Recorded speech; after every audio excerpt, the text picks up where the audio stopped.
नमो नमः।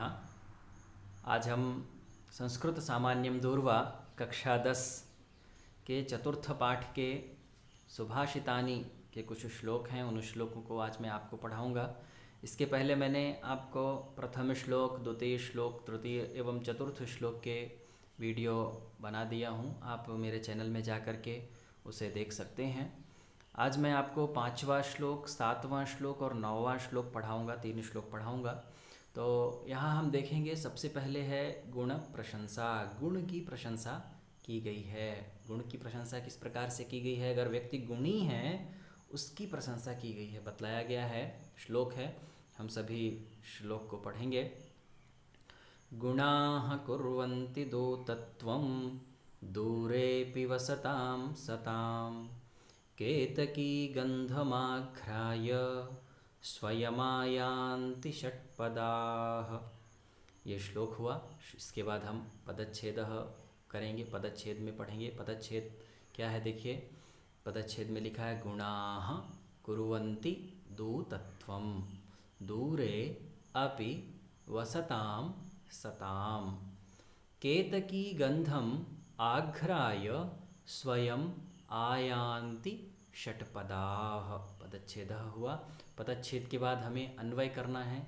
शब्द को हम अन्वय, अब हम अर्थ के आगे अर्थ, अन्वय से हम अर्थ को जान सकते हैं। लिखा हुआ है दूरे अपि वसतां सतां गुणाः दूरे अपि वसतां सतां गुणाः दूतत्वं कुर्वन्ति षट्पदाः केतकी गंधम आघ्राय स्वयं आयान्ति।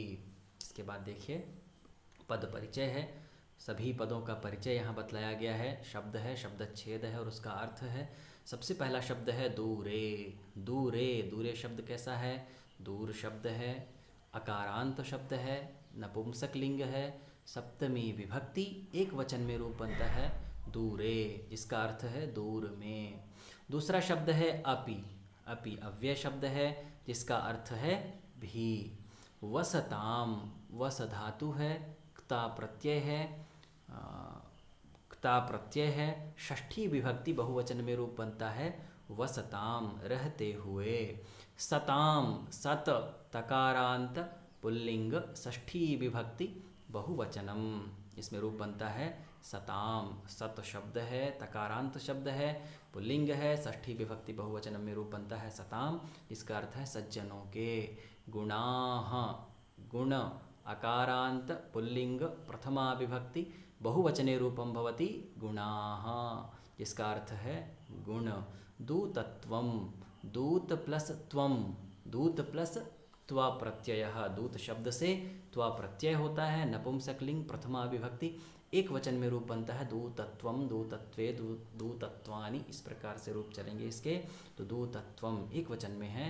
दूत का कार्य कुर्वन्ति, क्रू धातु है, लट लकार है, प्रथम पुरुष बहुवचन में रूप बनता है कुर्वन्ति, जिसका अर्थ है करते हैं। तो क्या लिखा है? दूर में भी, यहाँ हम एक बार अर्थ देखेंगे। दूर में भी रहते हुए सज्जनों के गुण दूत का कार्य करते हैं।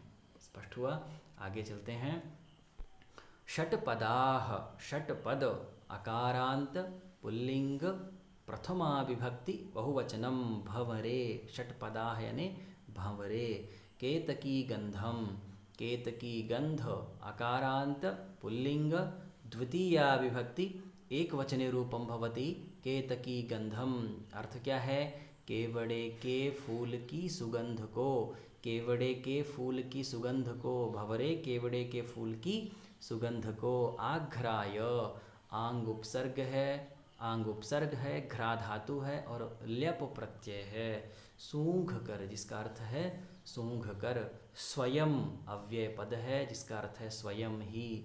आयान्ति, आंग उपसर्ग है या धातु है, लट लकार है, प्रथम पुरुष और बहुवचन में रूप बनता है आयान्ति, जिसका अर्थ है आ जाते हैं। तो क्या लिखा है कि भंवरे केवड़े के फूल की सुगंध को सूंघकर स्वयं ही आ जाते हैं।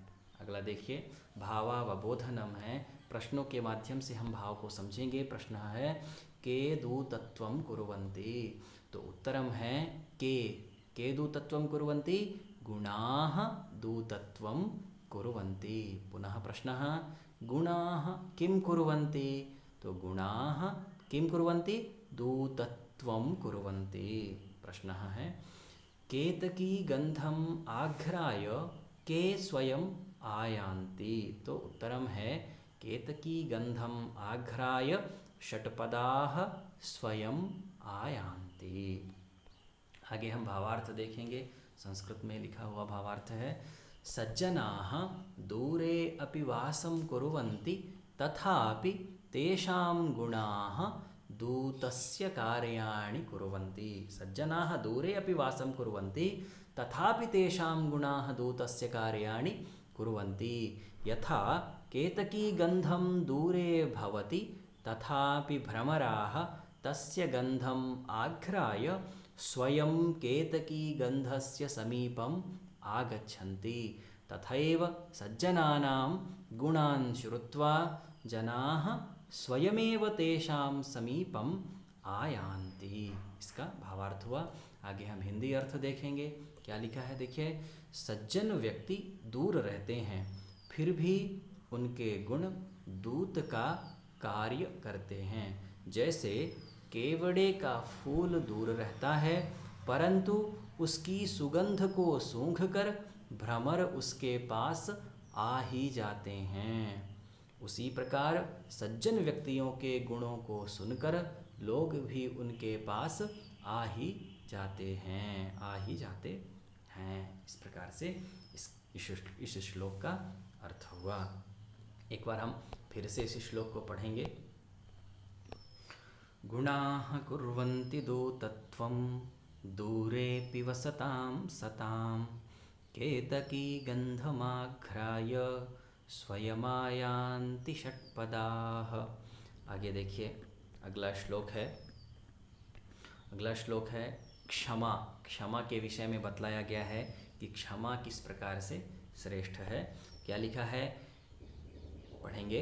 क्षमा शस्त्रं करे यस्य दुर्जनः किं करिष्यति अत्रिणे पतितो वह्निः स्वयमेवोपशाम्यति। इसका हम पदच्छेद करेंगे।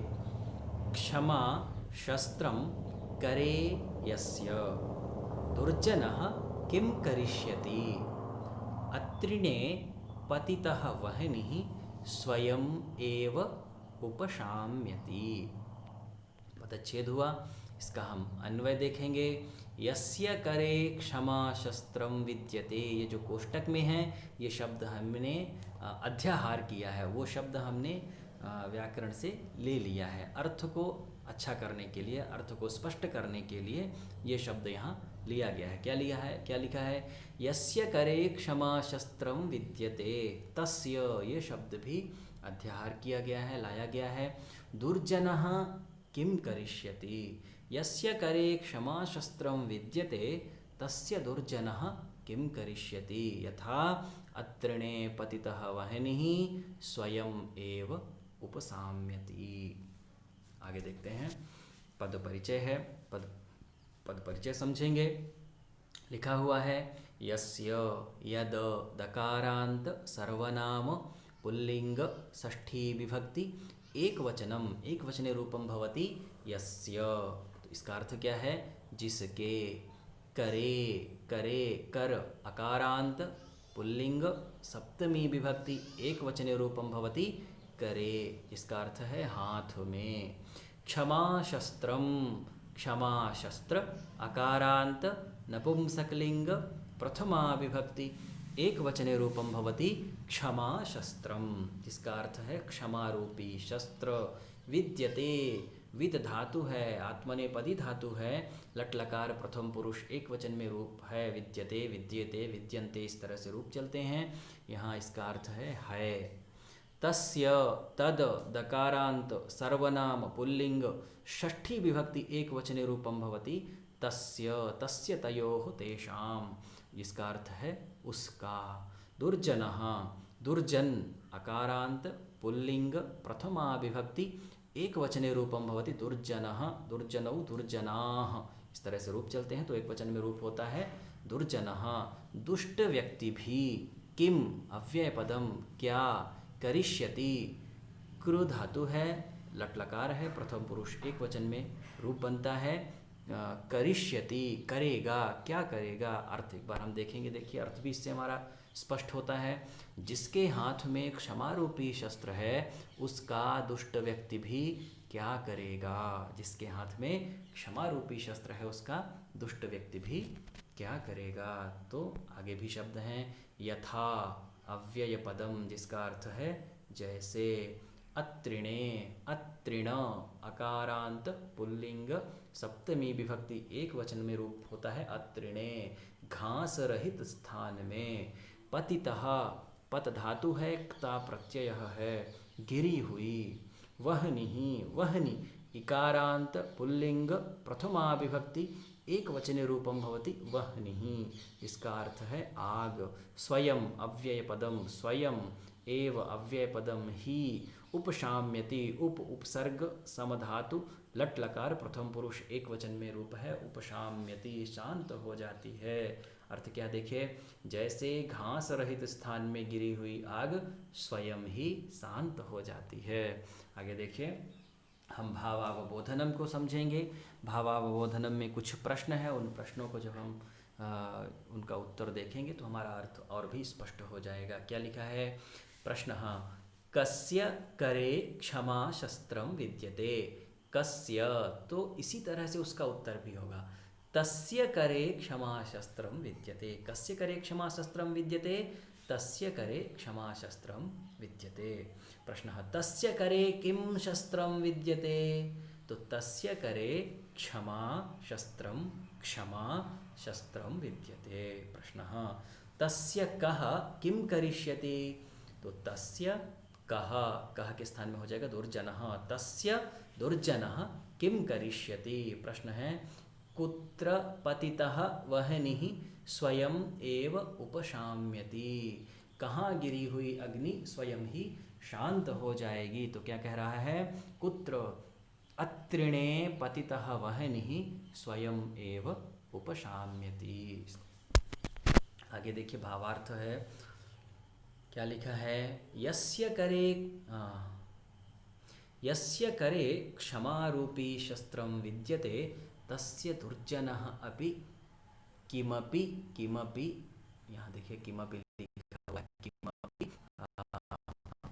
किमपि कर्तुं न शक्नोति यथा तृणरहिते स्थाने अग्निः पतति चेत् स्वयमेव तस्य अग्नेः उपशमनं भवति अग्निः प्रज्वलितः न भवति तथैव दुष्टं जनम् अपि यदा वयं क्षमां कुर्मः चेत् तस्य क्रोधादिकं सर्वम् अपि नष्टं भवति। क्या अर्थ है इसका देखिए लिखा है जिसके हाथ में क्षमा रूपी शस्त्र रहता है उसका दुष्ट व्यक्ति भी कुछ नहीं कर सकता है। जैसे घास से रहित स्थान में यदि आग गिरती है अग्नि गिरती है तो वह अग्नि अपने आप ही शांत हो जाती है आग जलती नहीं है। उसी प्रकार दुष्ट व्यक्ति को भी यदि हम क्षमा कर देते हैं तो उसका क्रोध इत्यादि सब कुछ नष्ट हो जाता है। कहने का तात्पर्य यह है कि क्षमा रूपी शस्त्र हम सबके पास रहना चाहिए अत्यधिक क्रोध नहीं करना चाहिए। अगर कोई त्रुटि हुई है कोई समस्या हुई है तो हमें क्षमा रूपी शस्त्र भी रखना चाहिए।